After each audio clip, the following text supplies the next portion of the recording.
Anda TV menebar hikmah, bersandar Al-Quran dan As-Sunnah. تتنزل عليهم الملائكة ألا تخافوا ولا تحزنوا وأبشروا بالجنة التي كنتم توعدون.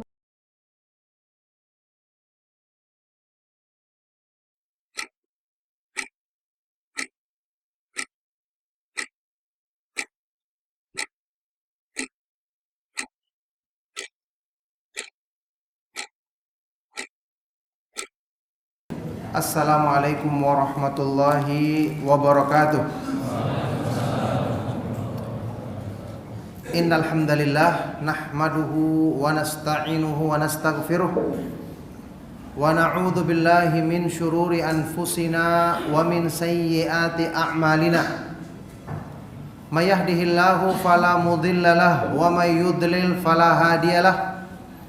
Wa asyhadu an la ilaha illallah wahdahu la syarika lah. Wa asyhadu anna Muhammadan abduhu wa rasuluh. Ya ayyuhalladzina amanu taqullaha haqqa tuqatih wa la tamutunna illa wa antum muslimun. Ya ayyuhan nasu taqu rabbakumul ladzi khalaqakum min nafsin wahidah wa khalaqa minha zawjaha wa batha minhuma rijalan katsiran wa nisaa wattaqullaha alladzi tasaaluna bihi wal arham innallaha kana 'alaikum raqiba. Ya ayyuhalladzina amanu taqullaha wa qulu qawlan sadida yuslih lakum a'malakum wa yaghfir lakum dhunubakum wa may yuti'illaha wa rasulahu faqad faza fawzan 'azima. Amma ba'du fa inna asdaqal hadits kitabullah wa khairal huda huda Muhammadin sallallahu alaihi wa alihi wasallam wa syarrul umuri muhdatsatuha wa kullu muhdatsatin bid'ah wa kullu bid'atin dhalalah wa kullu dhalalatin finnar wa ba'du. Alhamdulillah, ma'asyiral ikhwa wal akhwat fid din rahimakumullah. Sebelumnya ada himbauan dari pihak panitia untuk agak maju ikhwan-ikhwan supaya nanti mencukupi bagi yang datang belakangan, insyaallah. Diharapkan untuk memenuhi tempat yang masih kosong di depan.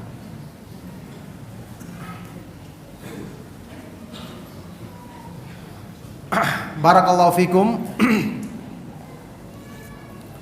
Alhamdulillah, kita senantiasa selalu bersyukur kepada Allah Subhanahu wa taala atas semua limpahan nikmat dan karunia-Nya.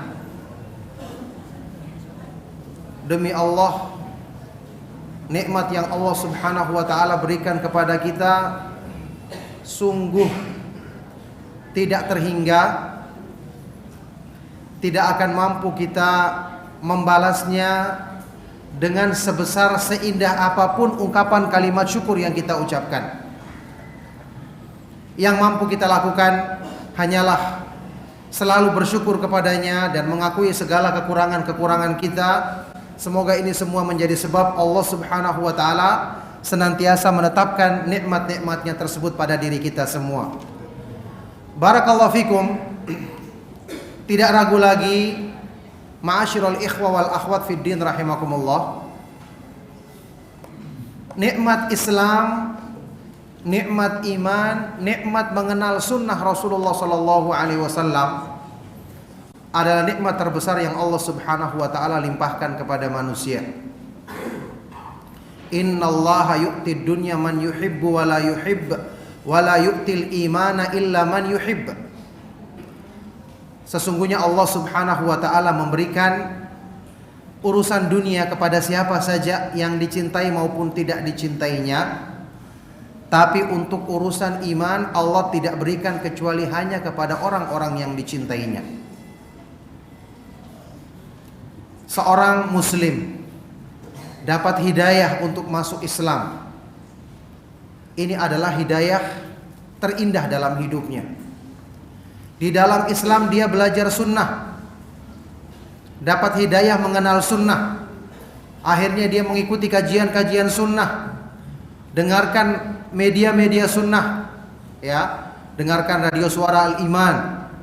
Sebentar lagi insya Allah, semoga Allah mudahkan, ada Al-Iman TV, dengarkan Roja TV, radio Roja.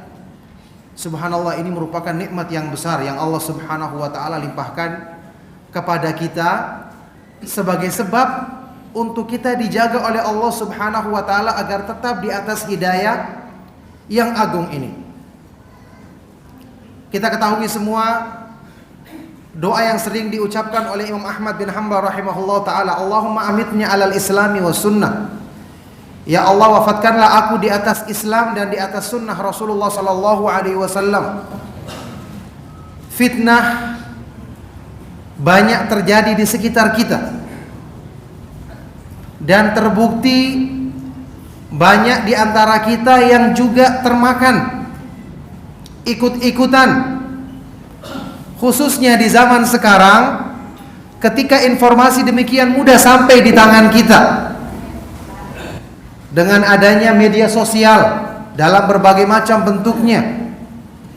Yang dulu tidak kita ketahui sekarang gampang kita ketahui.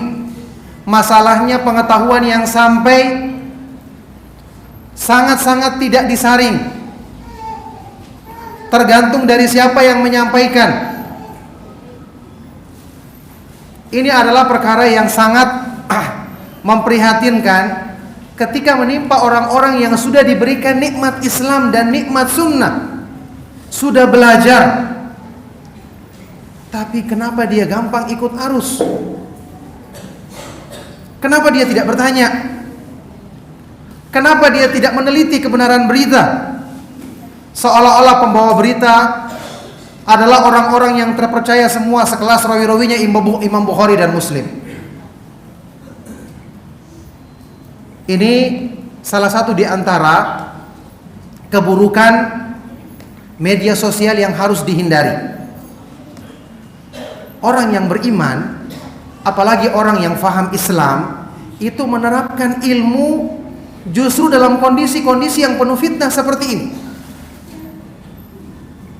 Ketika ada berita, apalagi ini menyangkut urusan agama, menyangkut manhaj kita. Berapa kali terangkan dalam manhaj kita bahwa perbedaan Ahlus Sunnah wal Jamaah dengan Khawarij misalnya adalah yang berhubungan dengan ketaatan kepada pemerintah, yang berhubungan dengan cara menasehati mereka, cara mengingkari kemungkaran. Bahkan dalam Al-Quran yang berhubungan dengan masalah berita, kita ketahui semua firman Allah Subhanahu wa taala dalam surat Al-Hujurat, ya ayyuhalladzina amanu in ja'akum fasiqun binaba'in fatabayyanu an tusibu qauman bijahalatin fatusbihu ala ma fa'altum nadimin. Wahai orang-orang yang beriman, kalau datang kepadamu suatu berita, datang kepadamu seseorang yang membawa berita, maka tabayyun, telitilah dahulu kebenaran berita tersebut, klarifikasi. Berita yang benar saja kalau menimbulkan fitnah tidak boleh disebarkan. Berita yang benar, apalagi kalau belum jelas kebenarannya. Antusibu kauman, nanti kamu akan bisa menimpakan keburukan satu kaum akibat dari kamu menerima berita ini, sehingga setelah itu kamu akan menyesal dari apa yang telah kamu lakukan. Benarlah Rasulullah sallallahu alaihi wasallam yang menyebutkan dalam hadis sahih riwayat Imam Muslim, kafa bil mar'i kadziban ay yuhadditsa bi kulli ma sami'. Cukuplah seseorang dikatakan berdusta kalau dia menceritakan semua yang didengarnya. Kenapa dikatakan berdusta? Karena tidak semua yang kita dengar itu benar. Apalagi berita mungkin banyak bohongnya. Sampai pun dalam berita itu dipesankan, sampaikan ini kepada 5 orang, kepada 2 orang minimal, kepada 10 orang. Orang jahil menyuruh kita sampaikan juga. Subhanallah. Kalau berita itu adalah ayat Al-Quran atau hadis Rasulullah SAW yang jelas sahih, kita akan sebarkan dengan penuh semangat. Ayat Al-Quran saja dengan penafsiran yang salah kita dilarang menyampaikannya, apalagi berita. Inilah ikhwan dan akhwat fiddin rahimakumullah yang menyebabkan banyak timbulnya fitnah. Ketika kita mudah mendengarkan berita, kita mudah ikut menyebarkan berita, yang cukup orang yang melakukan ini dikatakan sebagai pendusta atau berdusta. Apalagi itu jika menyangkut masalah-masalah besar yang menjadi sebab timbulnya fitnah. Sehingga ketika kita menyaksikan kejadian seperti ini, saya secara pribadi bertanya-tanya pada diri saya sendiri, apa yang kurang dari penjelasan masalah manhaj ahlus sunnah dari para dai-dai sunnah? Apa yang kurang? Kejadian yang terjadi saat ini fitnah, tapi sebabnya permasalahan yang sepele. Dari dulu kita pelajari, tidak ada yang berubah sampai sekarang. Tapi ternyata ketika penerapannya, banyak orang-orang yang ketika menghadapi masalah bukan ilmu yang dipakai, tapi yang dipakai adalah perasaannya, yang dipakai adalah sekedar pandangannya yang pendek, yang dipakai adalah ikut-ikut yang rame. Subhanallah, dari dulu antum sudah terbiasa mengamalkan sunnah. Banyak orang-orang yang mencemooh, banyak orang-orang yang berbeda dengan anda. Kenapa anda lupa mempraktekkan hal ini dalam kondisi-kondisi fitnah? Ahlus sunnah wal jamaah sejak dulu kita ketahui bersama, mereka disebut sebagai ghuraba, orang-orang yang asing. Bukan karena asingnya tingkah laku mereka, ya, bukan karena asing sekedar mereka itu beda dengan manusia yang lain, tapi asing karena mereka mempraktekkan kebaikan di saat-saat orang berpaling dari kebaikan. Sabda Rasulullah SAW yang kita ulang-ulang di awal kajian kita, di awal kita mengenal dakwah sunnah, innal islama bada'a ghariban wa sayaudu ghariban kama bada'. Fatuba lil ghuraba, sesungguhnya Islam itu pertama kali datangnya asing. Karena orang-orang Arab terbiasa dengan penyembahan kepada selain Allah. Datang Islam yang menyuruh menyembah kepada Allah semata-mata. Dan nanti di akhir zaman akan kembali asing sebagaimana permulaannya. Maka beruntunglah atau mendapatkan surga orang-orang yang asing tersebut. Di dalam riwayat lain, riwayat Imam Ahmad, dijelaskan mereka adalah unasun salihuna fi unasin su'in kathir man ya'sihim aktsaru mimman yuti'uhum. Mereka adalah orang-orang yang soleh, yang baik di tengah-tengah manusia yang buruk, yang banyak jumlahnya. Orang-orang yang mengikuti mereka lebih banyak daripada orang-orang yang menyelisih mereka lebih banyak daripada orang-orang yang mau mengikuti mereka. Ini takdir Allah tentang ahlu sunnah yang sedikit jumlahnya di akhir zaman. Makanya Imam Bukhari mengatakan, fasbiru ya ashabas sunan fa innakum aqallun nas. Bersabarlah wahai ahlu sunnah, kalian jumlahnya paling sedikit. Kita tidak mengatakan, oh berarti dakwah itu tidak boleh banyak-banyak yang ikut. Tidak. Tapi Allah sudah menakdirkan orang yang mau berpegang sunnah di akhir zaman itu sedikit. Mereka asing. Antum tahu apa artinya asing? Asing karena dibandingkan dengan ahlu dunia, mereka tidak ikut mengejar dunia seperti ahlu dunia mengejarnya. Dibandingkan dengan orang-orang yang punya semangat beragama, mereka tidak hanya mengikuti semangat atau perasaan mereka dalam beragama sebagaimana yang dilakukan oleh orang-orang yang jahil, punya semangat tapi tidak punya ilmu. Akhirnya mereka asing. Makanya mereka asing dalam segala hal, karena mereka selalu berpegang teguh dengan ilmu, bukan dengan banyaknya orang yang melakukan ini. Nah, dari sini kita seharusnya menjadikan pandangan dalam hal ini sebagai patokan kita dalam berbuat, dalam menilai, dalam bersikap.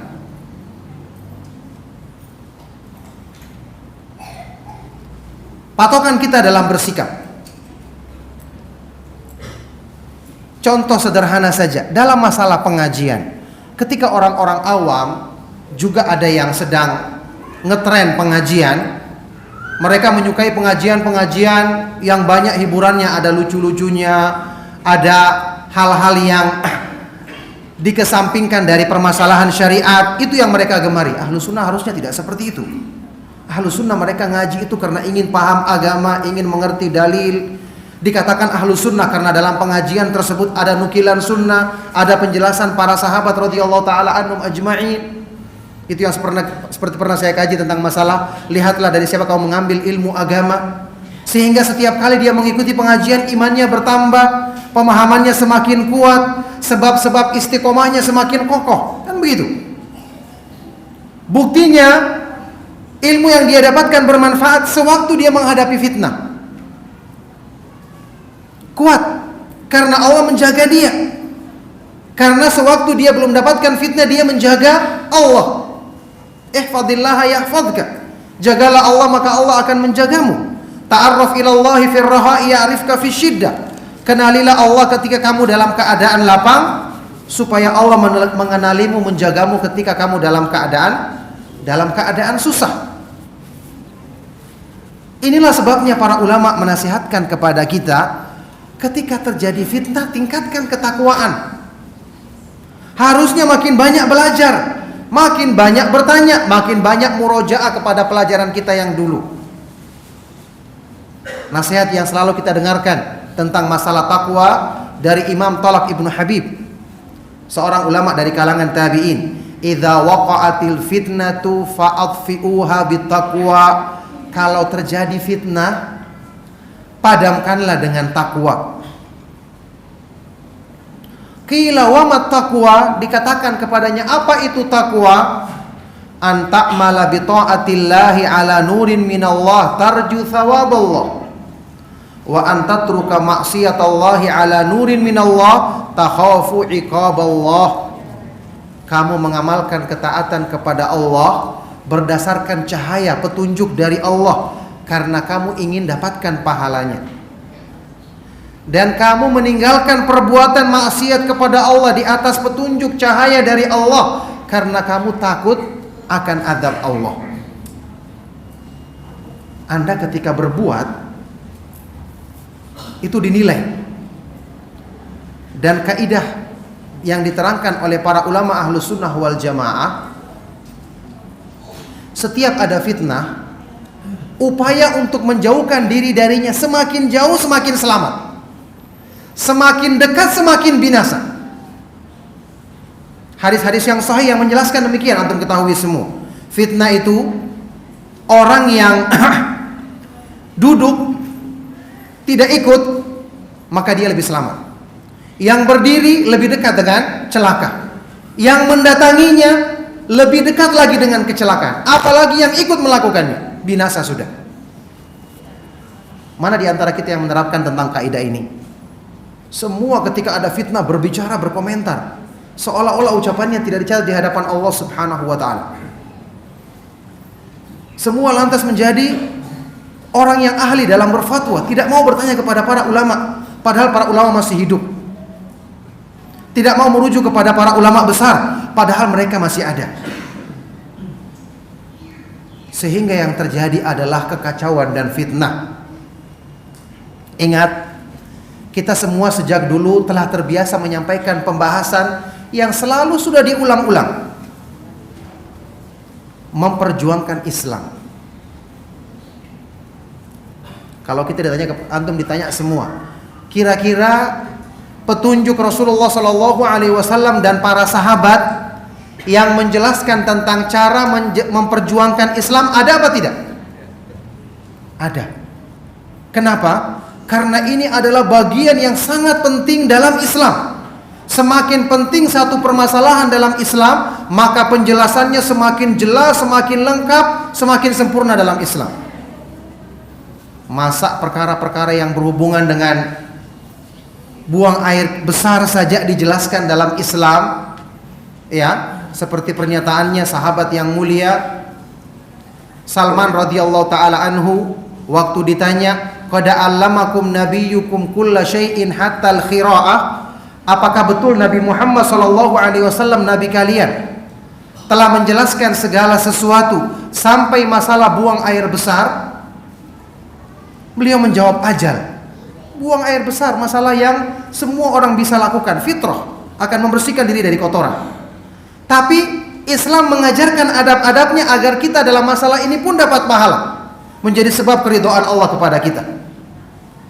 Kalau masalah ini sudah dijelaskan, bagaimana lagi masalah-masalah besar yang lainnya dalam Islam? Masalah dakwah, memperjuangkan Islam, membela kaum muslimin, masalah menasehati, termasuk menasihati pemerintah, bahkan ad-dinu an-nasihah, kata Rasulullah SAW, agama ini adalah nasihat. Kenapa kita lupakan ini semua? Memperjuangkan Islam yang benar, kita ketahui bersama adalah sebab turunnya pertolongan dari Allah Subhanahu wa taala. Di beberapa majelis saya sudah sering menjelaskan tentang At-Taifatul Mansurah, sebab kita mendapatkan pertolongan dari Allah. Allah Subhanahu wa taala berfirman dalam Al-Qur'an, "Ya ayyuhalladzina amanu in tansurullaha yansurkum wa yutsabbit aqdamakum." Wahai orang-orang yang beriman, kalau kalian menolong Allah, maka Allah akan menolongmu dan akan meneguhkan kedudukanmu. Di ayat yang lain, wala yansurannallahu may yansuruh innallaha laqawiyyun aziz. Sungguh-sungguh Allah pasti akan menolong orang yang menolongnya. Sesungguhnya Allah Subhanahu wa taala Maha kuat lagi Maha perkasa. Di dalam kitab tafsir Adwaul Bayan oleh Imam Muhammad Al-Amin Asy-Shinqiti dijelaskan tentang makna ayat ini. Beliau berkata, ya ringkasannya, wa ma'lumun anna nasrallahi innama huwa bittiba'i ma syara'ahu bimtithali awamirihi wajtinabi nawahihi. Sudah diketahui bahwa yang namanya menolong Allah tidak lain dengan dilakukan dengan cara mengikuti syariatnya, dengan melaksanakan perintah-perintahnya dan menjauhi larangan-larangannya. Rasulullah sallallahu alaihi wasallam bersabda, "Wa ju'ila dzullu was-sagharu liman khalafa amri." Hadis sahih riwayat Imam Ahmad, Abu Daud dan yang lainnya. Dijadikan kerendahan dan kehinaan bagi orang-orang yang menyelisihi perintahku, perintah dan sunnah Rasulullah sallallahu alaihi wasallam. Patokannya sederhana. Antum mendengar orang berkoar-koar, kita ingin memperjuangkan Islam. Gampang, lihat orangnya, selama ini dia ahli sunnah apa tidak? Orang yang memperjuangkan sunnah atau tidak? Kalau tidak, langsung coret namanya. Tidak mungkin akan ditolong oleh Allah Subhanahu wa taala. Selesai masalah. Memperjuangkan Islam itu tidak ada cara yang baru. Seperti yang saya pernah singgung dalam beberapa kajian tentang masalah golongan yang mendapatkan pertolongan dari Allah. Ada sebagian orang, ya, ketika mengikuti kajian, belajar, menyampaikan Islam sesuai dengan sunnah, dia merasa jenuh. Masa kita cuma duduk saja belajar? Masa kita hanya menghafal hadis saja, menyebarkan hadis saja? Kapan kita akan berbuat? Kapan kita punya aksi nyata? Ikhwan dan akhwat fiddin rahimakumullah, sebelum saya menjawab pertanyaan ini, saya ingin ajak Anda semua merenungkan tentang apa yang dilakukan oleh para ulama ahlus sunnah wal jamaah dari masa ke masa. Kegiatan terbesar yang paling mereka utamakan dari waktu ke waktu mulai dari para ulama, sahabat-sahabat yang mulia, tabi'in, tabi'ut tabi'in, sampai zamannya Imam Madhab, Imam Syafi'i, Imam Malik, Imam Bukhari, setelahnya Imam Muslim, sebelumnya Imam Ahmad bin Hanbal, seterusnya sampai Imam Tirmidzi, sampai zamannya Syekhul Islam Ibnu Taimiyah, Ibnu Qayyim, Syekh Muhammad bin Abdul Wahhab, Syekh bin Bas, kemudian Syekh Al-Albani, Syekh Ibnu Utsaimin rahimahumullah taala. Apa yang mereka lakukan? Mereka belajar, mereka menuntut ilmu, mereka menyebarkannya kepada umat. Kenapa mereka lakukan ini? Kenapa mereka tidak menjadi penggerak massa untuk merebut kekuasaan misalnya? Kenapa mereka bahkan mengingkari orang-orang yang berontak kepada pemerintah? Kenapa? Karena tidak ada jalan yang bisa mendatangkan pertolongan dari Allah selain mempelajari agama dan menyebarkannya, agar manusia semua mengamalkan perintah Allah Subhanahu wa taala, yang ini merupakan kunci sebab turunnya pertolongan dari Allah Subhanahu wa taala. Antum ingat bagaimana para ulama Ahlus Sunnah wal Jamaah menafsirkan hadis Rasulullah sallallahu alaihi wasallam tentang at-taifatul mansurah yang disebutkan dalam hadis riwayat Imam Muslim asalnya, la tazalu taifatum min ummati zahirina 'alal haq la yadurruhum man khadhalahum wala man khalafahum hatta ya'tiya amrullah. Akan selalu ada sekelompok orang dari umatku ini yang mereka itu memperjuangkan, membela kebenaran. Tidak akan merugikan mereka orang-orang yang menyelisihi, menyimpang dari jalan mereka sampai datangnya pertolongan Allah. Dalam riwayat lain disebutkan mansurin, mereka adalah orang-orang yang ditolong oleh Allah. Dari inilah para ulama mengambil istilah lain dari Ahlus Sunnah wal Jamaah atau Al-Firqatun Najiyah, golongan yang selamat, At-Taifatul Mansurah, golongan yang selalu ditolong oleh Allah. Bagaimana para ulama Ahlus Sunnah wal Jamaah menafsirkan hadis ini? Semua mereka, Imam Ibnul Mubarak, Imam Ali Ibnul Madini, Imam Ahmad bin Hanbal, Imam Bukhari, Imam Muslim, semua mereka mengatakan hum indi ashabul hadis. Mereka yang akan selalu mendapatkan pertolongan dari Allah, yang selalu ada setiap generasi. Kelompok ini adalah tidak lain adalah ahlul hadis, orang-orang yang selalu menetapi majlis mempelajari hadis Rasulullah sallallahu alaihi wasallam, memahami, mengamalkan dan menyebarkannya di umat Islam.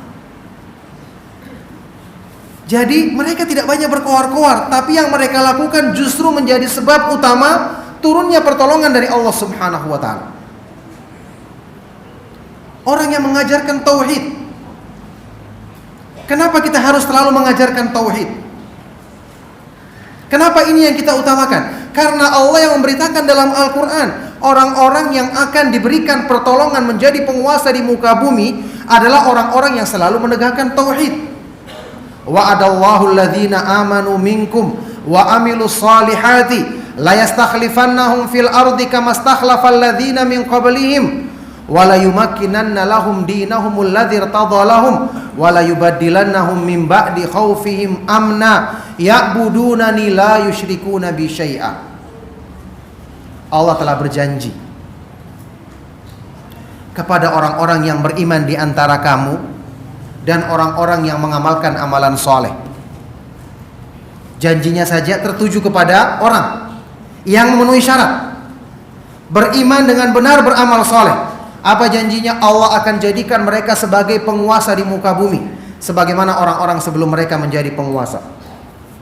Allah akan kuatkan agama mereka yang telah Allah ridhoi, dan Allah akan gantikan ketakutan mereka dengan keamanan. Bagaimana keadaan mereka? Ya'budunani la yusyrikuna bi syai'a. Mereka adalah orang-orang yang selalu beribadah kepadaku dan tidak pernah menyekutukanku, kata Allah. Tidak mungkin dapat pertolongan orang yang tidak membela tauhid. Sampai termasuk ini permasalahan yang kita pertanyakan.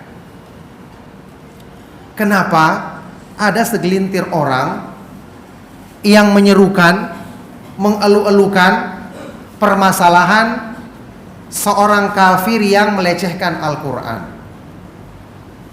Orang kafir tidak punya aslan penghormatan terhadap Islam. mereka akan mengatakan apa saja. Oh, mereka tidak punya iman.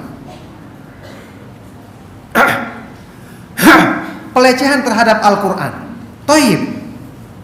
Sekarang, lebih besar mana orang yang melecehkan Al-Quran tentang satu masalah dengan seorang muslim, mengaku sebagai seorang muslim, bahkan dia adalah tokoh agama, tapi kemudian dia berbuat perbuatan syirik terang-terangan, mendukung perbuatan syirik, kemudian bahkan mengajak manusia untuk melakukan perbuatan syirik, menyembah selain Allah Subhanahu wa ta'ala. Pelecehan terbesar dalam urusan agama apa? Apakah yang berhubungan dengan hukum atau berhubungan dengan hak Allah, yaitu tauhid? Mana yang lebih besar pelecehannya? Tauhid. Thayyib. Pelecehan, pelanggaran tauhid di negeri kita banyak atau tidak? Banyak? Terang-terangan atau tersembunyi? Thayyib. Ada nggak yang menyerukan mengadakan demo untuk menutup tempat-tempat tersebut? Tidak ada. Mungkin ada 1-2 orang, tapi tidak sampai sebesar apa yang terjadi akhir-akhir ini. Mana bukti? Ini membela Islam. Hak Allah Subhanahu wa ta'ala. Haqqullahi 'alal ibad ay ya'buduhu wa la yusyriku bihi syai'an. Hak Allah kepada hamba-hambanya agar mereka menyembah kepada dan tidak menyekutukannya. Mereka-mereka yang menyerukan ini justru mendiamkan hal tersebut. Ini keanehan. Apa yang dibela dalam masalah ini? Sudah cara membelanya salah, apa yang didengungkan juga salah, cara menasihatinya juga salah. Anehnya ada yang mendukung di antara orang-orang yang sudah mengenal sunnah. La haula wala quwata illa billah. Ini satu keanehan yang terjadi di zaman sekarang. Makanya ketika muhawarah ini saya berikan judul membela Islam atau menodainya, memang saya bermaksud untuk menjelaskan masalah ini. Ini bukan cuma kesalahan biasa, ini menodai Islam, menjadi sebab tidak turunnya pertolongan dari Allah Subhanahu wa ta'ala. Na'udzubillahi min dzalik. Antum jangan menyangka, ini termasuk kekeliruan, ya. Orang yang sudah belajar manhaj Ahlus Sunnah wal Jamaah kok tidak paham. Ada sebagian orang yang menyangka yang namanya melecehkan Islam itu ya menghinakan Islam, menginjak-injak Al-Quran, mengatakan Islam itu begini dan begitu. Memang ini termasuk pelecehan terhadap Islam. Apapun orang yang melecehkan Islam, memperolok-olok Al-Quran, memperolok-olok sunnah, hukumnya adalah kufur. Qul abillahi wa ayatihi wa rasulihi kuntum tastahzi'un la ta'tadiru qad kafartum ba'da imanikum.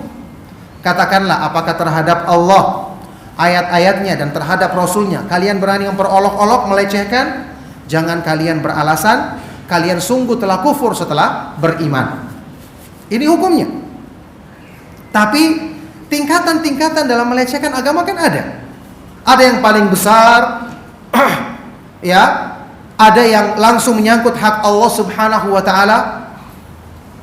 Maka berarti menunjukkan pengingkaran kita terhadapnya juga harusnya lebih besar. Nah sekarang, bentuk melecehkan agama bukan cuma terbatas pada hal-hal ini saja.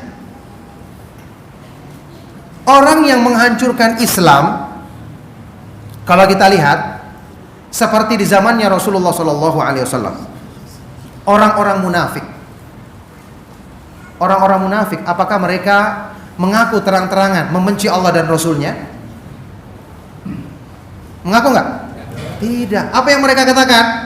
Wa idza qila lahum la tufsidu fil ardi qalu innama nahnu muslihun. Kalau dikatakan kepada mereka jangan kamu membuat kerusakan di muka bumi. Pandangan orang merusak di muka bumi itu yang menghancurkan, ya, apa-apa yang ada di muka bumi. Dikatakan kepada mereka jangan kamu membuat kerusakan di muka bumi. Apa kata mereka? Kami ini adalah orang-orang yang ingin mengadakan perbaikan. Masya Allah, pengakuannya ingin mengadakan perbaikan. Orang-orang munafik itu membuat masjid loh. Antum tahu Masjid Dirar namanya? Membangun masjid, bayangkan. Penampilannya seperti itu. Tapi apa yang Allah sebutkan dalam ayat ini? Ala innahum humul mufsiduna walakin la yash'urun. Ketahuilah mereka itulah orang-orang yang membuat kerusakan di muka bumi, tapi mereka tidak menyadarinya. kerusakan itu, kerusakan terbesar adalah ketika perbuatan maksiat, apalagi syirik, apalagi bid'ah, apalagi kekufuran dilakukan di muka bumi. Coba kita kembali makna firman Allah Subhanahu wa taala. Wa ma asabakum mim musibatin fabima kasabat aydikum.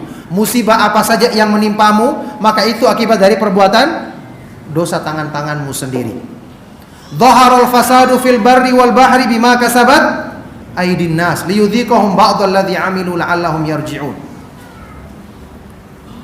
Telah nampak kerusakan di daratan dan di lautan akibat perbuatan dosa yang dilakukan tangan-tangan manusia, supaya Allah menjadikan mereka merasakan akibat dari perbuatannya, supaya mereka mau kembali kepada kebenaran. Makanya imam dari kalangan tabi'in Abul Aliyah Ar-Riyahi rahimahullah ta'ala mengatakan, man asallaha fil ardi faqad afsada fiha li'anna salaha samawati wal ardi bitta'ah. Barang siapa yang berbuat maksiat di muka bumi, berarti dia telah mengusahakan kerusakan di muka bumi. Karena kebaikan bumi dan langit-langit adalah didapatkan dengan melaksanakan ketaatan kepada Allah Subhanahu wa taala. Sekarang perusak-perusak agama siapa? Gampang. Semua pelaku yang tidak mengikuti ketaatan kepada Allah. Saya tanya sama antum, orang yang melakukan dakwah dengan cara-cara yang bid'ah, melakukan nasihat dengan cara-cara yang menyimpang dari sunnah, beramar ma'ruf yang tidak sesuai dengan petunjuk dalam hadis-hadis Rasulullah SAW, ini pelaku ketaatan atau pelaku maksiat? Berarti mereka merusak di muka bumi apa tidak? Pasti merusak. Apapun alasan dia. Kalau coba sekedar beralasan, orang munafik pun bisa beralasan. Makanya ada sebuah kaidah penting yang diungkapkan oleh salah seorang ulama ahlu sunnah wal jamaah dari kalangan tabi'in atau tabi'ut tabi'in, Abu Bakar ibnu Ayyash rahimahullah ta'ala. Ketika dia menyebutkan sebuah makna firman Allah Subhanahu wa ta'ala dalam Al-Quran, untuk kita menilai siapa orang yang masuk dalam kategori merusak di muka bumi, merusak agama, merusak, menambah parah kondisi umat Islam. Beliau berkata ketika menafsirkan firman Allah Subhanahu wa taala, wala tufsidu fil ardi ba'da islahiha. Janganlah kamu melakukan kerusakan di muka bumi setelah perbaikannya. Ini disebutkan dalam beberapa ayat Al-Quran. Jangan kamu melakukan kerusakan di muka bumi setelah perbaikannya. Apa maksudnya kerusakan? Apa maksudnya perbaikan? Ternyata penafsiran dari para ulama kita, perbaikan yang dimaksud adalah ketika diutusnya Rasulullah SAW. Selesai semua perbaikan dalam urusan agama. Berarti ketika orang mengikuti sunnah, dialah yang mengusahakan perbaikan. Sebaliknya, kerusakan adalah ketika orang menyimpang dari sunnah. Ini semua kita harus tahu. Setiap penyimpangan dari sunnah itu berarti berbuat kerusakan. Makanya para ulama menasihatkan kita untuk selalu kembali kepada sunnah, hati-hati dalam mengambil ilmu agama, agar kita tidak ikut termasuk ke dalam orang-orang yang menambah kerusakan di muka bumi. Jadi ayat tadi ditafsirkan oleh Imam Abu Bakar ibnu Ayyash. Ini dinukil dalam beberapa kitab tafsir seperti Ad-Durrul Manthur oleh As-Suyuti, kemudian tafsir-tafsir yang lainnya. Beliau berkata, Imam Abu Bakar ibnu Ayyash rahimahullah ta'ala, Innallaha azza wa jalla ba'atha Muhammadan sallallahu alaihi wasallam ila ahlil ardi wa hum fi fasad. Fa aslahahumullahu bi Muhammadin sallallahu alaihi wasallam. Faman da'a ila khilafi ma jaa'a bihi Muhammadun sallallahu alaihi wasallam fahuwa minal mufsidina fil ard. Sesungguhnya Allah Subhanahu wa taala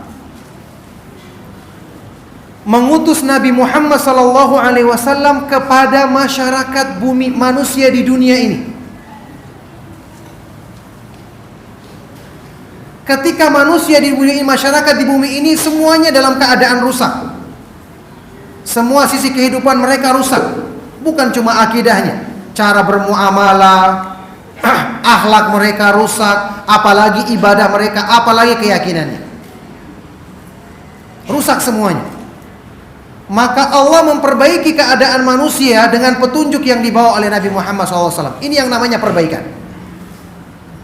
Kata beliau, faman da'a, maka setelah itu barang siapa yang mengajak manusia ila khilafi ma ja'a bihi, dengan cara yang berbeda, yang menyelisihi apa yang dibawa oleh Nabi Muhammad SAW, fahuwa minal mufsidina fil ardh, maka dia termasuk orang-orang yang melakukan perbuatan merusak di muka bumi. Setiap dakwah yang menyimpang dari sunnah punya bagian dalam membuat kerusakan di muka bumi. Ini pernyataan dari Imam Ahlus Sunnah Abu Bakar ibn Ayyash rahimahullah ta'ala.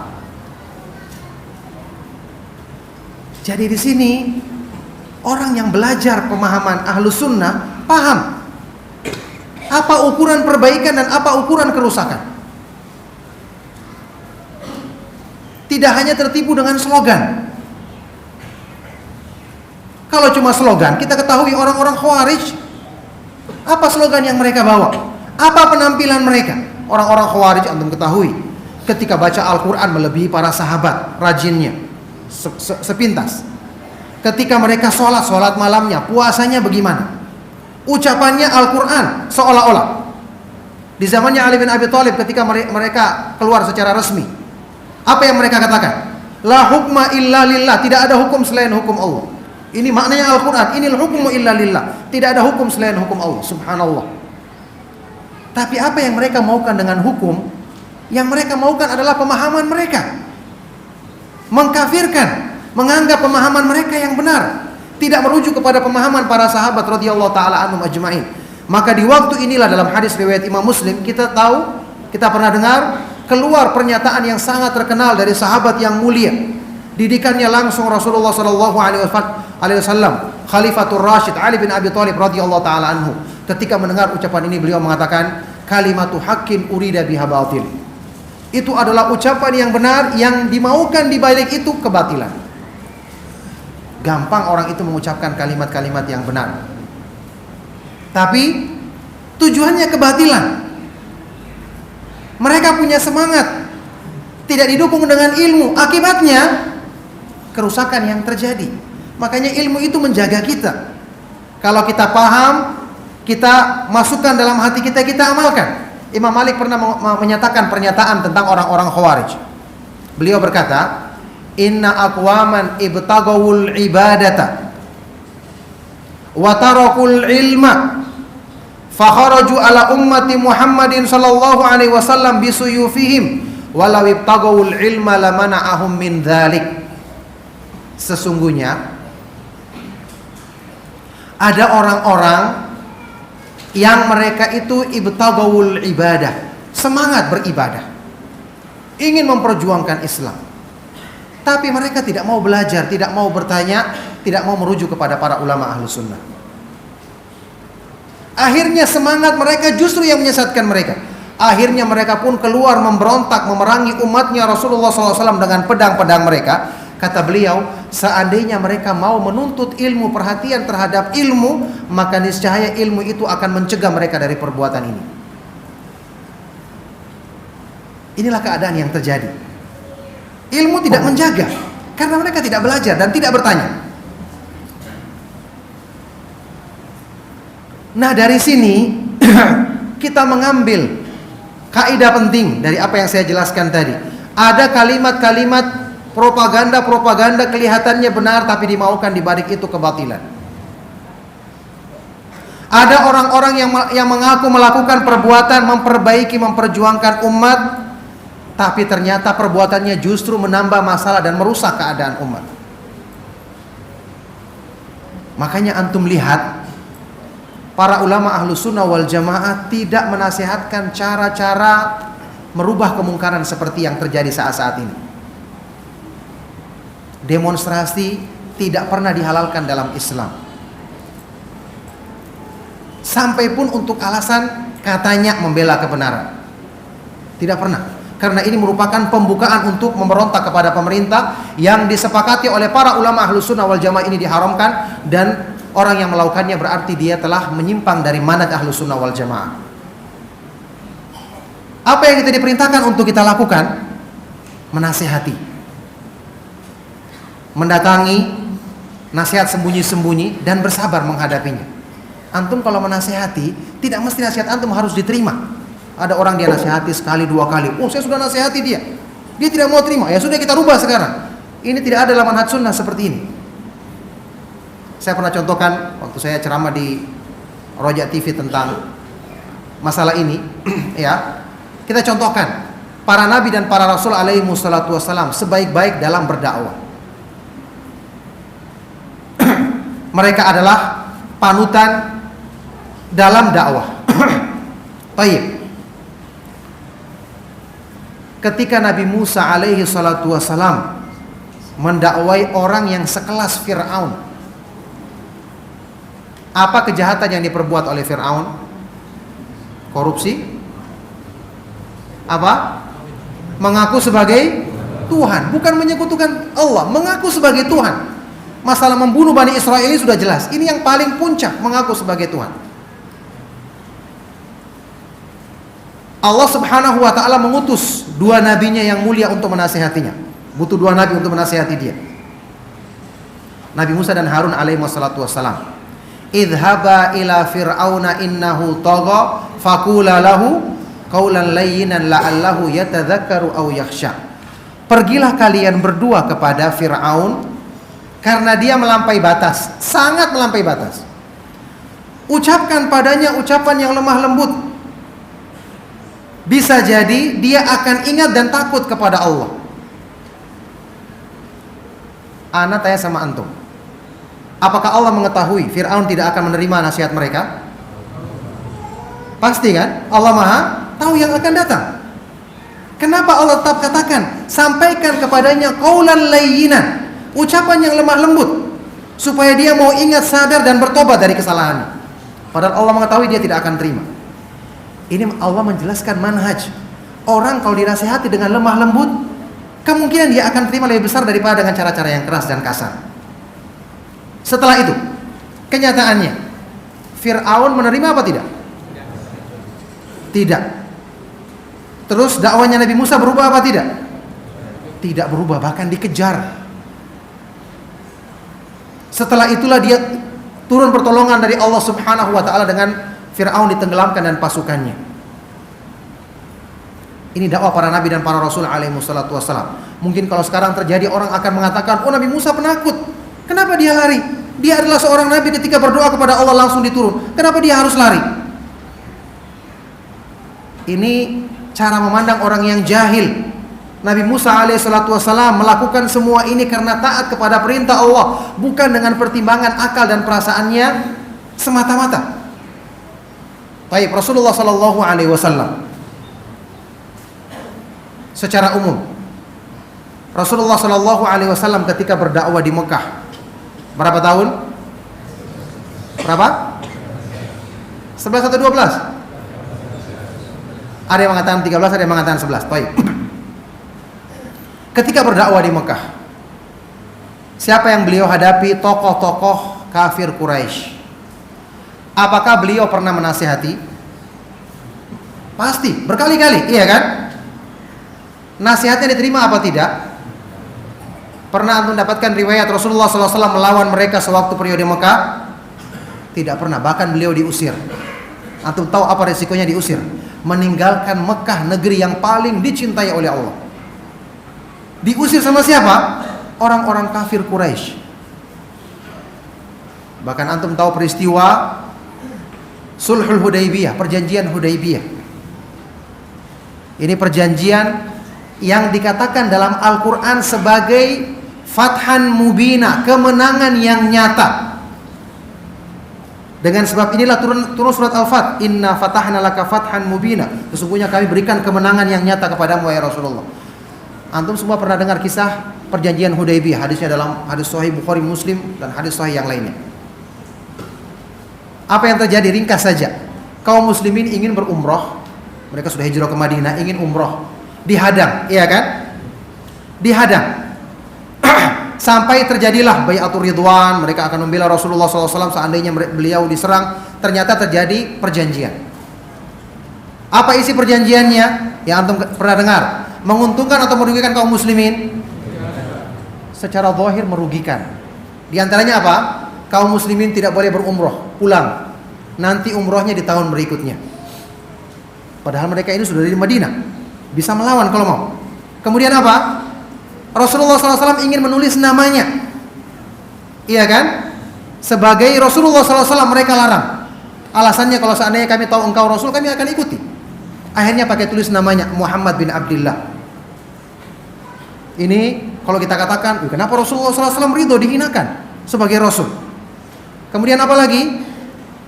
Di antara isi perjanjiannya, kalau ada orang Mekah yang datang ke Madinah masuk Islam harus dikembalikan ke Mekah. Sementara kalau ada orang Islam yang masuk yang ke Mekah murtad, tidak boleh dikembalikan. Ini seimbang apa tidak? Tidak seimbang. Orang yang sekelas Umar Ibn Khattab saja mendengarkan perjanjian ini membaca, protes langsung. Ya Rasulullah, ala ma nu'ti daniyya fi dinina. Ya Rasulullah, kenapa kita merendahkan diri? Seolah-olah kita lemah dalam agama kita.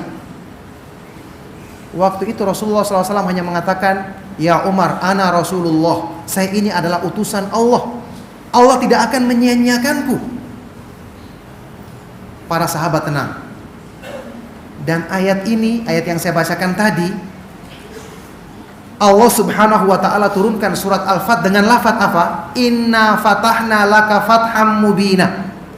Sesungguhnya kami telah memberikan kemenangan yang nyata kepadamu, wahai Rasulullah. Ini bukan surat, bukan Fatu Makkah ini kejadian Sulhul Hudaybiyah. Coba antum perhatikan. Orang yang baca sepintas ayat ini kayaknya nggak nyambung dengan peristiwanya. Masa dibilang kemenangan yang nyata, jelas-jelas ini menghinakan kaum muslimin. Kira-kira apa bentuk kemenangan yang nyata di sini? Tentu peristiwa-peristiwa yang terjadi setelahnya. Tapi ternyata kemenangan yang dimaksud di sini adalah kemenangan karena kaum muslimin bisa menegakkan perintah Allah dan bersabar mengikutinya meskipun tidak sesuai dengan pertimbangan akal mereka. Itu kemenangan namanya.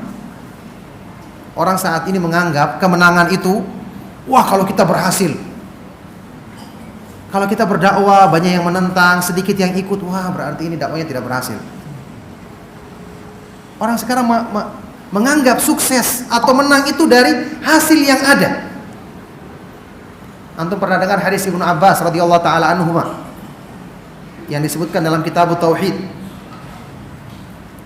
Hadis riwayat Bukhari Muslim, ketika Nabi SAW diperlihatkan umat-umat yang terdahulu dalam mimpi beliau. Nabi SAW mengatakan, wa ra'aitun nabiyya wa ma'ahu rahtu, wa ra'aitun nabiyya wa ma'ahu rajulan, wa ra'aitun nabiyya wa ma'ahu rajulun, wa ra'aitun nabiyya wa laisa ma'ahu ahad. Aku melihat seorang nabi, ini nabi bukan dai, bukan ustaz, ini nabi.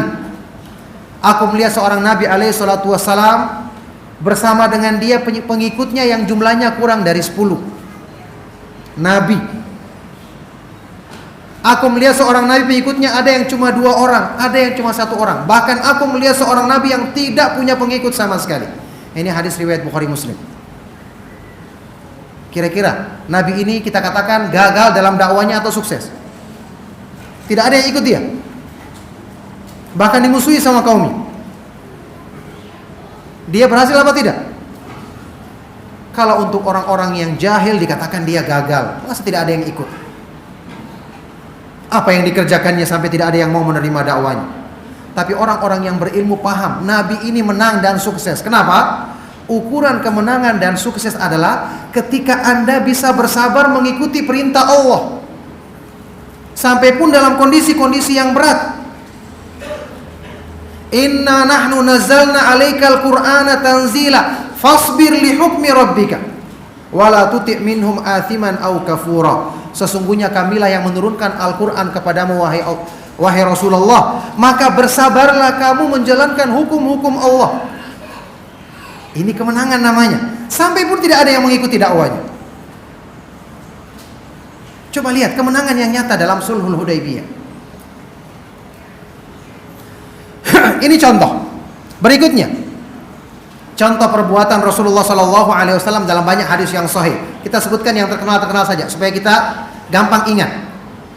Baik, di antaranya dalam hadis sahih riwayat Imam Muslim dari Aisyah radhiyallahu taala anha, kisah orang Yahudi di Madinah. Di Madinah itu kaum muslimin kuat atau tidak kuat? Kuat. Orang Yahudi minoritas. Ada sebagian orang Yahudi datang kepada Nabi SAW, kemudian mengucapkan salam. Apa ucapan mereka? Assalamu alaika. Apa artinya? Bukan kecelakaan, kebinasaan bahkan. Kebinasaan bagimu wahai Rasulullah. Ini melecehkan sunnah apa tidak? Melecehkan sunnah. Bahkan Rasulullah SAW penguasa yang sudah kuat saat itu, mereka justru sedikit jumlahnya. Apa sikapnya Rasulullah SAW? Keras kepada mereka atau bagaimana? Apa jawaban beliau? Waalaikum.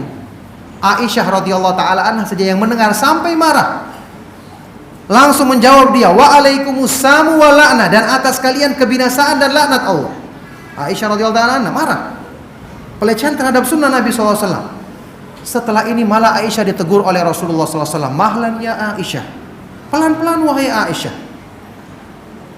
Innallaha rafiqun yuhibbur rifq. Allah itu maha lemah lembut dan menyukai kelemah lembutan. Ini ucapan Nabi SAW. Ini kalau sekarang kita terapkan, orang akan mengatakan ini terlalu lembek orang yang seperti ini, terlalu lemah. Sunnah Nabi SAW dilecehkan, bahkan didoakan laknat, didoakan kebinasaan. Masa kita bersikap lembut kepada mereka? Ini kondisi kaum muslimin kuat, bisa untuk membalas. Tapi Rasulullah SAW tidak mengajarkan demikian. Ala kulli hal, ini contoh dari sunnah Rasulullah SAW dalam masalah nasihat. Apalagi ketika menasehati penguasa. Ketika menasehati penguasa, antum jangan mengira ulama ahlu sunnah itu tidak punya pengikut di zamannya sehingga tidak memungkinkan untuk memberontak. Keliru. Antum kalau baca biografinya para ulama ahlu sunnah ketika mengadakan majelis ilmu, apalagi di zaman-zaman keemasan periwayatan hadis, itu sebagian majelis Imam Ahmad biasa disebutkan majelisnya yang menghadirinya adalah sekitar berapa? 5.000 orang. Majelis yang menghadiri beliau sekitar 5.000 orang. Ada sebagian majelis dari para ulama terdahulu, ada seorang khalifah yang lewat, dia menyuruh sekretarisnya untuk menghitung, tidak mampu dia menghitung jumlah. Tidak mampu. Para ulama itu dicintai di zamannya. Dicintai di zamannya. Imam Ahmad bin Hanbal rahimahullah ta'ala ketika ditangkap oleh penguasa, dipenjarakan dan disiksa, ada muridnya yang mengunjungi dia mengatakan kepada muridnya, kamu coba keluar, lihat di halaman istana. Pas dia keluar di halaman istana, dia dapati kaum muslimin memenuhi halaman istana. Semua bawa pulpen dan buku, karena mereka biasa diajarkan ilmu. Mereka ditanya, apa yang kalian tunggu? Apa jawaban mereka? Nantadhiru ma sayaqulu Abu Abdillah fanaktubu. Kami menunggu apa yang akan dikatakan oleh Imam Ahmad, kemudian kami menulisnya. Ini masa di halaman istana, tinggal suruh memberontak, langsung bisa digulingkan istana pada waktu itu juga. Tapi para ulama tidak melakukannya. Mereka disiksa, tidak diterima nasihatnya. Antum tahu kisah fitnah Al-Quran. Ulama ahlu sunnah wal jamaah sepakat, orang yang mengatakan Al-Quran itu makhluk adalah apa hukumnya? Kafir, tanpa ada perselisihan. Sekarang Khalifah Ma'mun bukan cuma mengatakan, dia mengatakan, melazimkan orang untuk mengatakan, menyiksa ulama yang tidak mau mengatakan. Kira-kira apa hukumnya yang seperti ini? Orang sekarang mungkin tidak ragu lagi mengatakan dia itu kufur seperti Fir'aun, iya kan? Bukan cuma mengatakan, dia memaksa orang, menyiksa ulama, bahkan mengharuskan ulama untuk mengatakan. Imam Ahmad disiksa sampai pergantian 3 khalifah, bayangkan. Salah satu di antara, kita pernah baca dalam biografi beliau dalam Syiar Alamin Nubala, salah seorang algojo yang ditugaskan untuk menyiksa Imam Ahmad, ketika dia bertobat dia mengatakan, wallahi sungguh saya memukul Imam Ahmad dengan cambuk yang kalau seandainya saya pukulkan untuk seekor sapi akan jebol perutnya. Siksaannya luar biasa. Tapi para ulama ahlu sunnah wal jamaah tidak menganggap ini, oh karena pertimbangan ini saya disiksa berarti sunnah yang dilecehkan, kemudian menggerakkan massa. Mereka tidak pernah lakukan. Karena apa? Karena itu tidak diridhoi oleh Allah Subhanahu wa taala dan Rasulnya Shallallahu alaihi wasallam. Jadi masalah-masalah seperti ini sudah berlalu penjelasannya. Sebagian di antara kita sudah sering membacanya. Bukan perkara-perkara yang baru. Para ulama mengalaminya justru lebih parah daripada itu, lebih besar daripada itu. Tapi mereka tetap bersabar, menasehati, tetap memerintahkan untuk taat kepada para ulama Ahlus Sunnah wal Jamaah. Ibnu Taimiyah juga seperti itu, Imam Ibnu Qayyim, antum tahu hidup mereka di penjara, dan para ulama yang lainnya. Tapi tidak kita dapatkan mereka menggerakkan massa untuk memberontak atau melakukan demonstrasi ataupun yang dinamakan dengan apapun. Jadi, ma'asyiral ikhwa wal akhwat fid din rahimakumullah. Disinilah saya katakan seseorang itu bersikap dengan ilmu. Anda harus tahu, kita semua harus memikirkan. Jangan-jangan saya mengucapkan sesuatu, mengirim sesuatu menjadi sebab kemurkaan Allah, kemudian naudzubillahi min dzalik hidayah Islam dicabut dalam diri saya atau hidayah sunnah. Berpikir. Jangan sembarang berbuat. Makanya kita diperintahkan bertanya kepada para ulama, apalagi dalam kondisi-kondisi fitnah, supaya kita tidak ikut mendukung atau terjerumus dalam perbuatan fitnah tersebut. Makanya dari sini ya, sekali lagi kita katakan, memperjuangkan Islam adalah dengan cara yang sesuai dengan syariat Islam. Itu yang akan menjadi sebab turunnya pertolongan dari Allah Subhanahu wa taala. Dan apa yang Anda lakukan saat ini, belajar menuntut ilmu, belajar Al-Quran, mempelajari memperbaiki bacaan kita dengan tajwid yang benar, kita baca kandungannya, kita amalkan, kita sebarkan. Inilah justru perbuatan nyata untuk memperjuangkan Islam. Karena kita semua pernah mendengarkan dan berkali-kali insya Allah diulangi di dalam hadis yang sahih riwayat Imam Ahmad, Abu Daud dan yang lainnya, ketika Rasulullah SAW menyebutkan kondisi manusia di akhir zaman yang telah berpaling dari agama, Rasulullah SAW bersabda, "Sallallahu alaikum dzullan." Ketika itu Allah menimpakan kehinaan kepadamu. "Wala yanzi'u ankum hatta tarji'u ila dinikum." Dan Allah tidak akan menghilangkan kehinaan tersebut sampai kamu kembali kepada urusan agamamu. Kembali kepada urusan agamamu. Thayyib. Ada sebagian orang yang berkata, sekarang pemerintah telah berbuat ini dan itu, berbuat ini dan itu. Anda nasihati. Nasihat ini mengikuti perintah Allah. Mengikuti perintah Allah adalah sebab turunnya pertolongan dari Allah. Imam Ahmad, saya katakan tadi, 3 khalifah, sampai nanti khalifah yang terakhir yang baru membela sunnah. Bayangkan berapa tahun beliau disiksa. Tidak langsung kelihatan hasilnya pada waktu itu. Mungkin nanti terlihat hasilnya. Yang jelas Anda sudah mempraktekkan sunnah. Kalaupun belum terlihat hasilnya, maka Anda sudah menang, sudah menempuh sebab-sebab keridhaan Allah. Ini sudah merupakan kemenangan yang nyata. Cukup. Bukankah kita semua ingin selamat di akhirat nanti? Kita berbuat bukan untuk kepentingan agar kita dipuji atau diangkat, dijadikan orang yang punya kedudukan tinggi. Alhamdulillah, itu jauh dari keinginan kita. Semoga Allah menjaga niat-niat kita untuk tetap ikhlas. Ini yang kita harapkan. Jadi apa yang diajarkan dalam akidah Ahlus Sunnah wal Jamaah tentang taat kepada pemerintah, menasihati mereka sembunyi-sembunyi. Para ulama Ahlus Sunnah wal Jamaah, termasuk kemarin Syekh Ibrahim bin Amir Ar-Ruhaili hafizahullah taala, profesor doktor antum tahu di Madinah yang mengajar di Masjid Nabawi, beliau dengan tegas menyebutkan tentang negara Indonesia, tentu dengan segala kekurangan yang ada, adalah negara Islam. pemerintahnya muslim. Subhanallah, antum saksikan saat ini, antum jalan di tengah jalan, bawa istri yang pakai cadar, antum jenggotan tidak musbil. Apakah ada yang mencela? Ada yang melarang, ditangkap? Tidak ada. Pengajian kita laksanakan, sholat berjamaah, sholat Jumat, bebas kita laksanakan di mana-mana. Orang mau pakai sorban, mau pakai apa saja, mau pakai siwak, tidak ada yang protes. Ya, dalam artian tidak ada yang mengganggunya. Kemudian masuknya waktu Ramadan, Idul Fitri, Idul Adha, pemerintah juga mengaturnya, pelaksanaan haji dan seterusnya. Subhanallah, nikmat yang besar. Apakah Anda ingin mengganti nikmat ini dengan kekacauan seperti yang ada di negara-negara yang lain? Antum tahu negara-negara yang lain semua bermula kekacauan mereka adalah dengan demonstrasi masyarakatnya.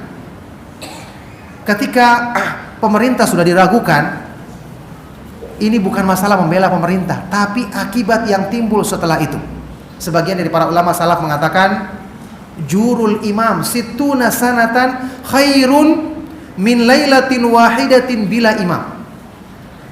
Kezaliman pemerintah selama 60 tahun itu lebih baik dari satu malam saja tanpa ada imam. Kenapa? Kalau tidak ada imam, setiap orang tidak akan merasakan aman. Setiap orang yang berlaku adalah hukum rimba, saling membunuh, karena tidak ada yang ditakuti. Semua orang akan bebas menggunakan senjata, bebas membunuh, tidak ada yang ditakuti. Ini negeri tanpa imam. Ya, apa yang terjadi di negeri-negeri yang antum dengar, di negeri-negeri Arab, Mesir dan seterusnya, termasuk Yaman, di Libya, beberapa jemaah haji dari negeri tersebut ketika mereka datang berkunjung ke Mekah dan Madinah, ya, mereka bersumpah di hadapan kami, sebagian dari mereka, wallahi, sungguh keadaan kami yang dulunya dengan pemerintah yang dikatakan zalim, segala keburukannya, lebih baik dibandingkan dengan keadaan sekarang. Mereka sekarang mau keluar sedikit takut kena tembak, takut ada yang menyerangnya, takut karena tidak ada kewibawaan di negeri tersebut. Biar menuntut ilmu tidak bisa, apalagi menuntut ilmu. Sebagian di negeri mereka, orang yang sholat berjamaah 5 waktu dicatat namanya, didatangi rumahnya. Kenapa Anda sholat 5 waktu? Dicurigai. Antum sekarang di Indonesia, Masya Allah, antum mau sholat sampai perbuatan sholat yang mengada-ngada pun tidak dilarang, yang bid'ah. Ya, ini dalam artian kita bebas melaksanakan sunnah. Kita bisa mengadakan pengajian sunnah, tablik akbar, antum mengundang. Ada sedikit gangguan, tapi alhamdulillah bisa kita kemaslahatan lebih besar. Tidak kita pertimbangkan maslahat yang besar seperti ini. Wallahi, orang-orang akan menyesali keadaan ketika negeri itu sudah kacau. Ya, orang yang punya harta sebanyak apapun, bayangkan di luar terdengar suara bom, terdengar suara senjata, terdengar orang-orang yang ditembak. Antum bagaimana akan tenang dalam kondisi seperti itu? Ibadah pun tidak akan tenang kita. Ini nikmat yang harusnya kita jaga dengan sebaik-baiknya. Makanya satu hal yang sangat aneh, ketika sudah keanehan masalah demo belum selesai, sangat disayangkan ada sebagian dari ustadz kita yang mengesankan ini masalah khilaf, ini semua pernyataan yang tidak benar. Kami tanya langsung kepada Syekh Ibrahim Ar-Ruhaili. Tidak semua perbuatan perorangan, apalagi fatwa, itu diambil. Kalau kita mau runut, ya, masalah memberontak kepada pemerintah, sebagian dari para ulama salaf melakukannya, tapi dikatakan oleh para ulama lain salah. Setelah itu nukil ijma, para ulama menukil ijma. Saya ulangi tadi, kalau kita lihat perorangan, bisa jadi sebagian dari para ulama salaf ada yang melakukan, tapi para ulama lain menentang, sehingga ketika dinukil ijma tidak boleh lagi melakukan hal tersebut. Sama dengan fatwa. Kalau ada fatwa, apalagi bukan dari ulama besar, jangan kita ikuti. Dan jangan kesankan di masyarakat bahwa ini adalah permasalahan khilaf, berarti boleh melakukannya, boleh tidak. Lah bagaimana kedudukan manhaj kalau begitu? Apa gunanya kita belajar selama ini kalau begitu? Harusnya kita merujuk kepada para ulama besar. Syekh Abdul Muhsin Al-Abbad adalah mufti di Madinah. Yang ketika ada seorang datang kepada Syekh bin Baz dari Madinah bertanya, Syekh mengatakan, kenapa kamu bertanya kepada saya sementara ada Syekh Abdul Muhsin Al-Abbad di Madinah? Ya, ini rujuk kepada yang seperti ini. Anda akan dapatkan jawaban yang benar-benar sesuai dengan pemahaman para ulama Ahlus Sunnah wal Jamaah. Barakallahu fikum, ma'asyiral ikhwa wal akhwat fid din rahimakumullah. Sama seperti berita yang sering disebarkan belakangan ini. Masalah-masalah yang berhubungan dengan pemerintah yang katanya mendukung komunis, ingin menjadikan orang Indonesia itu dikuasai siapa? Orang Cina. Padahal mata kita berbeda ya. Mereka matanya terlalu hemat, sementara kita ya agak boros begitu. Ini kata mereka seperti itu. Kemudian musuh-musuh Islam sudah ingin menyerang kita, kita harus waspada, siap-siap. Sampai saya dengar sesuatu yang sangat lucu sekali beberapa bulan yang lalu. Akhwat pun disuruh latihan perang, latihan bela diri. Ini bahaya suami-suaminya nanti. Sedikit-sedikit marah, langsung tendang panci. Allahul musta'an. Ini keanehan. Baru mereka yang menyebarkan ini tidak berpikir, bisa jadi dengan sebab dia menyebarkan berita yang menakut-nakutan, yang belum terbukti kebenarannya, bahkan bisa jadi banyak tambahannya. Mereka tidak berpikir, bisa jadi dengan penyebaran berita ini menjadikan seorang berbuat syirik, takut berlebihan kepada selain Allah Subhanahu wa ta'ala. Tidak semua orang itu punya iman yang kuat. Bagaimana kalau kemudian dia menjadi takut, menjadikan hidupnya gelisah, lupa untuk minta pertolongan kepada Allah, menjadikan dia akhirnya tidak tenang dengan keislamannya. Subhanallah. Jadi berita-berita seperti ini tidak boleh kita sebarkan, karena ini mendatangkan fitnah. Kalau Anda ingin menasihati, maka nasihati. Ingat, para ustadz mereka berbuat untuk menasihati pemerintah. Saya mengetahui, saya menyaksikan sebagian di antaranya yang langsung menyerahkan nasihat yang tertulis kepada seorang penguasa. Saya melihat langsung. Cuman para ustadz tidak pernah menceritakan di depan umum, karena namanya nasihatnya secara apa?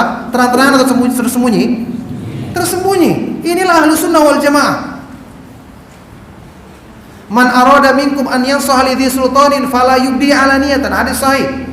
Barang siapa di antara kamu yang ingin menasihati penguasa, jangan lakukan terang-terangan. Hadis yang lebih terkenal lagi riwayat Abu Dawud. Ayu jihadin afdol ya Rasulullah, jihad apakah yang paling utama? Kalimatu haqqin inda sultanin jair. Kalimat yang benar di hadapan penguasa yang berbuat zalim. Di hadapannya, bukan di hadapan masyarakat Apa hubungannya mereka dengan kesalahan tersebut? Ini jadinya ghibah. Tidak sampai kepada yang dituju, sampai kepada orang lain. Ini yang dilakukan oleh para ustadz kita. Cuma mereka tidak perlu sampaikan terang-terangan di depan umum, supaya nanti akhirnya bukan lagi rahasia namanya. Ini yang harusnya kita lakukan. Thayyib. Kemudian orang yang menyebarkan berita-berita seperti ini juga lupa bahwa di dalam Al-Quran Allah Subhanahu wa ta'ala menyebutkan orang yang menyampaikan atau menyebarkan berita untuk menakut-nakuti kaum muslimin itu adalah perbuatannya orang-orang munafik. Perbuatannya orang-orang munafik, supaya kaum muslimin takut, supaya musuh-musuh Islam menjadi besar. Mereka bisa menyerang, mereka bisa melakukan ini, mereka bisa melakukan ini. Orang jadinya takut. Kalau ahlu tauhid, dia tidak perlu khawatir, dia akan minta perlindungan kepada Allah, selesai masalah bagi dia. Tapi orang-orang yang lemah imannya, ini yang akan kemudian menjadi takut. Akhirnya dia akan tunduk kepada wali-wali syaitan. Ini akibat yang terjadi dari penyebaran berita tersebut. Padahal beritanya belum tentu benar, bisa jadi banyak ditambah-tambah. Kalaupun benar, bukan menyelesaikan masalah dengan menyebarkan berita seperti ini.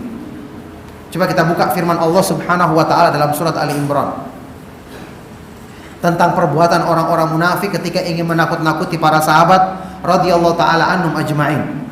Alladzina qala lahumun nasu innan nasa qad jama'u lakum fakhshawhum fazadahum imana wa qalu hasbunallahu wa ni'mal wakil. Mereka para sahabat adalah orang-orang yang ketika manusia menakut-nakuti mereka, ini orang-orang munafik, bahwa orang-orang musuh-musuhmu, orang-orang kafir telah bersatu padu berkumpul untuk menyerangmu, untuk membunuhmu, maka takutlah kepada mereka. Apa jawaban mereka? fazadahum imanan. Ucapan ini justru menambah imannya, karena selama ini mereka belajar tauhid. Jangankan cuma sekelompok orang, seluruh dunia. Kalau Allah melindungi kita, siapa yang bisa mencelakakan kita? Ini menambah imannya, dan mereka berkata apa? Hasbunallahu wa ni'mal wakil. Cukuplah Allah sebagai pelindung dan Dia adalah sebaik-baik penolong. Kalimat yang sama diucapkan Nabi Ibrahim alaihissalam ketika dilemparkan ke dalam api.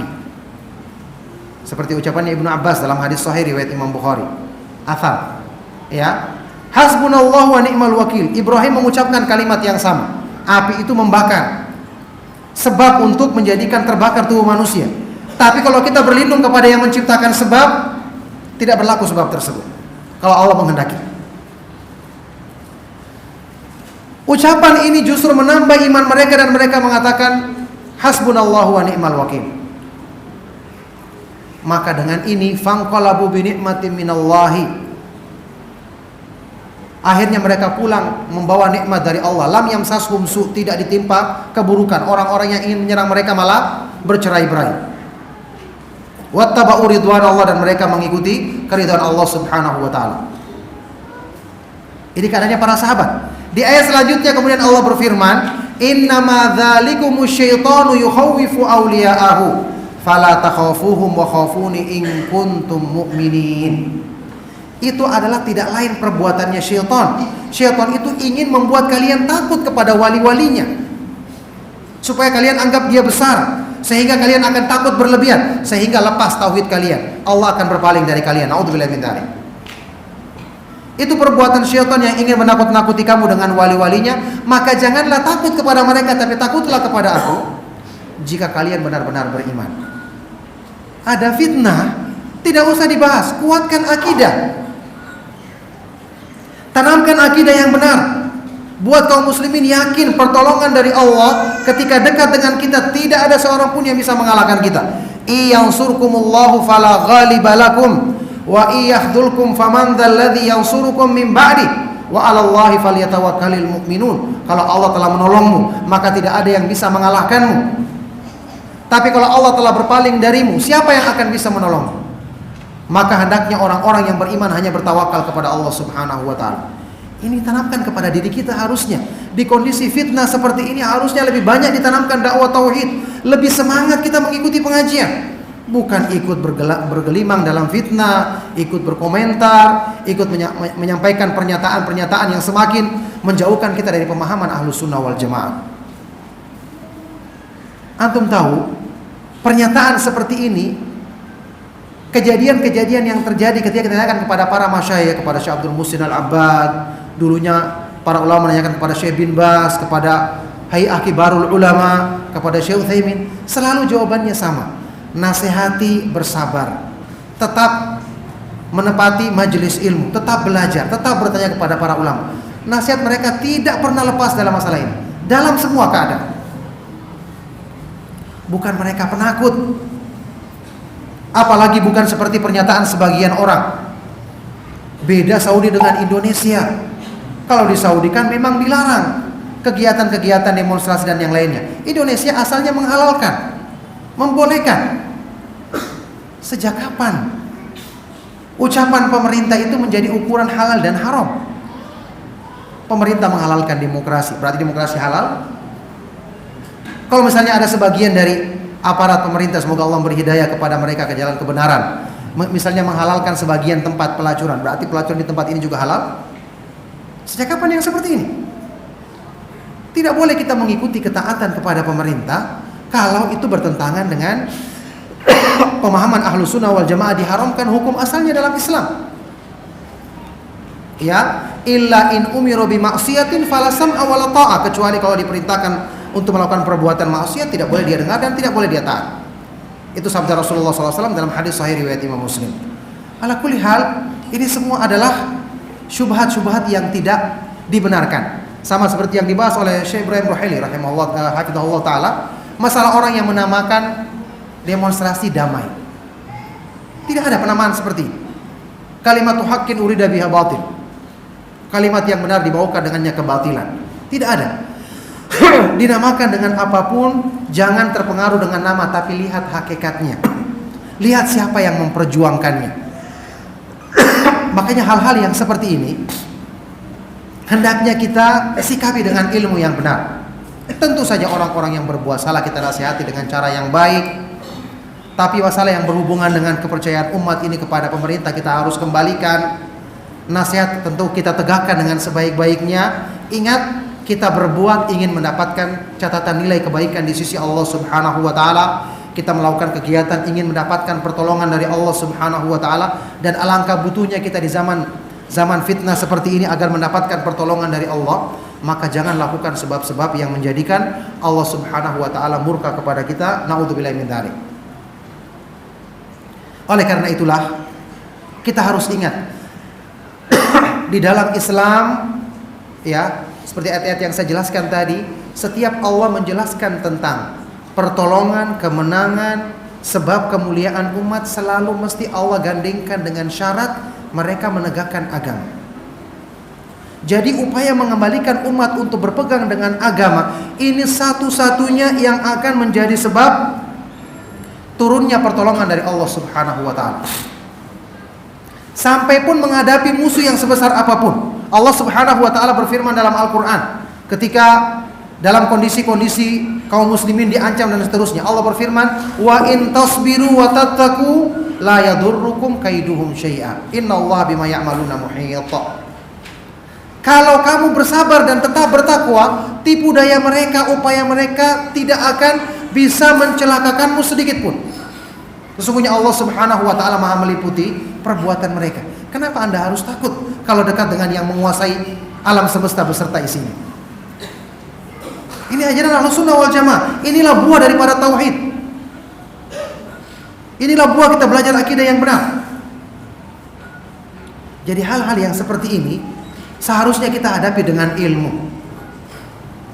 Ya, antum ketahui di Arab Saudi sampai saat ini antum bisa saksikan orang yang umroh atau haji, ketika dia belanja ke pasar-pasar, yang banyak produk mana? Produk Cina. Tenaga kerja di Arab Saudi sekarang baru mulai ada orang Arab Saudi. Dulu orang Saudi tidak ada yang kerja, apalagi di tempat-tempat yang pekerja-pekerja yang mungkin pekerja-pekerja yang bawahan. Itu orang-orang dari mana? Kalau di negeri-negeri Mekah dan Madinah, karena tidak boleh orang kafir, maka tentu banyak dari negeri-negeri luar yang mereka Muslim. Tapi kalau negeri di kota-kota yang orang kafir boleh masuk, itu banyak orang-orang Filipina, orang-orang yang dari India yang masih menganut agama Buddha banyak. Apa yang terjadi? Justru mereka dapatkan hidayah ketika kerja di sana. Karena di sana diadakan yang namanya tau'iyah, jaliyat, yakni ada ceramah-ceramah, bimbingan-bimbingan untuk mereka. Banyak di antara mereka yang masuk Islam. Sehingga pulang ke negerinya menjadi seorang Islam yang menyebarkan pemahaman Islam yang benar. Luar biasa, dapat pahala kita bahkan. Jadi ini adalah pandangan seorang muslim ketika menghadapi masalah. Selama dia berpegang teguh dengan agama Allah Subhanahu wa taala, tipu daya siapapun tidak akan bisa mencelakakannya.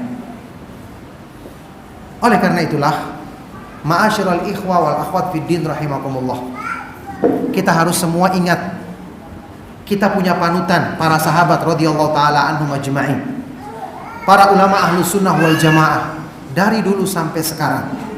Apa yang kita alami saat ini tidak lebih buruk daripada apa yang mereka alami. Tapi mereka tetap teguh di atas manhaj yang benar, tetap mempelajari ilmu, memahami dan mengamalkannya, tetap menasihatkan kita untuk menasihati penguasa dengan cara yang baik, bersabar dalam menghadapi kekurangan mereka, jangan melakukan hal-hal yang bisa mendatangkan fitnah. Ini nasihat mereka. Ada sebuah athar yang juga ingin disampaikan dalam kesempatan kali ini, athar yang menggambarkan kepada kita bagaimana agungnya pemahaman manhaj yang benar yang dipraktekkan oleh para ulama Ahlus Sunnah wal Jamaah, bahkan para sahabat radhiyallahu taala anhum ajma'in, sampai pun ketika mereka berperang di jalan Allah Subhanahu wa taala. Athar ini diriwayatkan oleh Imam Abu Nuaim Al-Asbahani dalam Hilyatul Auliya, dan juga Imam Ahmad sebelumnya di dalam kitab Az-Zuhud, ya. kisah yang diceritakan oleh salah seorang tabi'in senior yang bernama Jubair bin Nufair rahimahullah ta'ala. Ketika kaum muslimin di zaman para sahabat radhiyallahu ta'ala anhum ajma'in, saya tidak ingat apakah di zamannya Umar bin Khattab atau Utsman bin Affan, menyerang, berjihad di jalan Allah, ingin menaklukkan sebuah negeri di Eropa yang kekuasaannya besar. Waktu itu yang ikut dalam peperangan tersebut diantaranya sahabat yang mulia yang bernama Abu Darda Uwaimir radhiyallahu ta'ala anhu. Singkat kisahnya, setelah kaum muslimin menyerang pasukan musuh ini dan berhasil dengan izin Allah, dengan pertolongan Allah, membuat mereka mundur bahkan lari, bercerai-berai. Setelah kemenangan tersebut, Jubair bin Nufair terpana menyaksikan perbuatan dari sebagian para sahabat. Di antaranya Abu Darda yang dia saksikan setelah menang malah dia terduduk sambil menangis. Tidak bergembira ria, tidak lompat-lompat, menang. Duduk menangis. Akhirnya Jubair bin Nufair datang kepada sahabat yang mulia ini dan bertanya, "Ya Abu Darda, ma yubkika fi yaumin a'azzallahu fihi al-islam wa ahlah?" Wahai Abu Darda, apa sebabnya kamu sekarang menangis? Padahal saat ini, hari ini Allah memuliakan Islam dan kaum muslimin. Kita menang melawan kerajaan musuh yang besar, pasukannya banyak, persenjataannya lengkap. Kita menyerang mereka dan kita menang. Kamu kok justru menangis?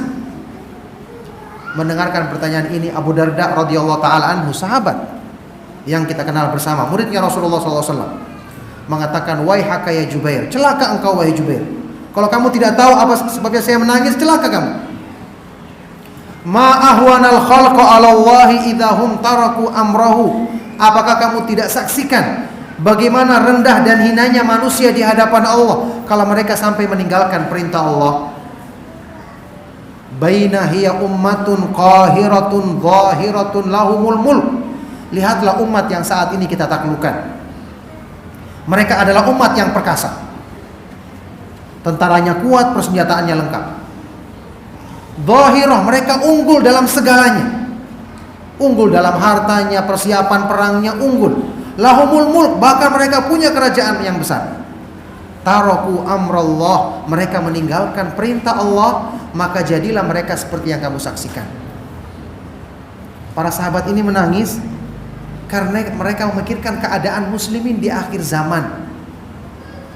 Orang-orang yang hanya berbangga dengan jumlah yang besar, tapi dalam jumlah yang besar tidak ada nasihat untuk membenahi akidah, untuk membenahi sunnah Rasulullah SAW, untuk membenarkan ibadah. Tidak ada saling menasihati untuk meninggalkan syirik, bid'ah, dan maksiat yang lainnya. Kalau seperti ini keadaannya, nanti akan menimpa mereka seperti keadaan yang menimpa negeri yang ditaklukkan tersebut. Inilah pelajaran yang kita ambil. Ingat, ma'asyiral ikhwa wal akhwat fid din rahimakumullah, negeri-negeri yang saat ini sedang menangis pilu karena kekacauan di negeri mereka, dulunya mereka pun juga merasakan paling tidak ada sedikit keamanan. Tapi sekarang sudah berubah. Kita semua tidak ingin ditimpa keadaan yang seperti itu. Makanya dengan sebab doa kita, kesabaran kita dalam belajar sunnah, dalam memahami dan mengamalkannya, apalagi berusaha untuk menyebarkannya, ini insya Allah menjadi paling tidak, mudah-mudahan, sebab untuk tetap terjaganya diri kita, keluarga kita, masyarakat kita, kaum muslimin dari sebab-sebab yang menjadikan rusaknya keamanan di negeri mereka, apalagi rusaknya pemahaman Islam benar yang ada di dalam hati mereka, dengan taufik dan pertolongan dari Allah Subhanahu wa taala. Makanya bersabar, tetap ikuti jalan sunnah, tetap berdoa kepada Allah Subhanahu wa taala agar dijadikan istiqomah di atas Islam dan sunnah, seperti doanya Imam Ahmad yang saya sebutkan tadi. Karena ingat, berpegang teguh dengan sunnah inilah jalan keselamatan. Al-Imam Az-Zuhri dari kalangan tabi'in pernah mengatakan, kana man madha min salafina, para ulama salaf yang terdahulu, yakni para sahabat, mereka yaqulun, senantiasa mengatakan, al-i'tisamu bis sunnati najatun, berpegang teguh dengan sunnah, inilah keselamatan. Inilah yang akan menyelamatkan kita. As-sunnatu kasafinatin Nuh. Sunnah ini adalah seperti bahteranya Nabi Nuh, kata Imam Malik. Man raqibaha naja, barang siapa yang ikut menumpang di atasnya dia akan selamat. Wa man takhallafa anha ghariqa, tapi barang siapa yang berpaling meninggalkannya, maka dia akan tenggelam dalam lautan fitnah. A'udzubillahi min dzalik. Oleh karena itu, ingat, ahlu sunnah bukan berarti harus sedikit terus, tidak. Ukurannya adalah kebenaran. Apa saja yang disampaikan kepada antum, yang antum diajak mengikutinya, atau yang membutuhkan sikap, kembali kepada apa yang sudah kita ikuti dalam kajian. Coba murajaah kembali apa yang sudah kita pelajari. Kalau kurang paham, bertanya kepada para ustadz. Antum punya ustadz sunnah yang mereka lebih paham. Antum tidak hanya bertanya kepada mereka dan belajar dari mereka dalam masalah-masalah akidah, masalah tauhid, tapi nanti dalam masalah sikap masing-masing menjadi ustadz sendiri-sendiri. Ini keanehan. Antum masalah agama, Allah Subhanahu wa taala berfirman, "Fas'alu ahla dzikri in kuntum la ta'lamun." Bertanya kepada orang yang berilmu kalau kamu tidak tahu. Rasulullah sallallahu alaihi wasallam bersabda, "Fa inna ma shifaa'ul 'iyyi as-su'al." Sesungguhnya obat dari ketidaktahuan adalah bertanya kepada orang-orang yang berilmu. Maka inilah pengajian yang ingin saya sampaikan di kesempatan siang hari ini. Mudah-mudahan bermanfaat dan menjadi sebab kebaikan dan perbaikan bagi diri kita semua.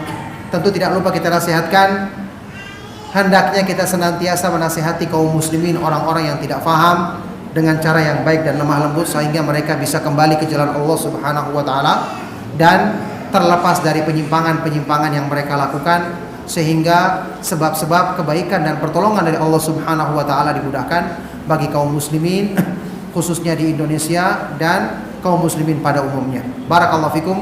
Kita akan teruskan, ada waktu untuk kita saling bertanya jawab dari hal-hal yang butuh untuk ditanyakan. Mohon maaf jika ada kata-kata saya yang salah dan kurang berkenan. Kita cukupkan. Sallallahu wasallam wa barak ala nabiyina Muhammad wa ala alihi wa sahbihi wa man tabi'ahum bi ihsanin ila yaumiddin wa akhiru da'wana anil hamdulillahi rabbil alamin.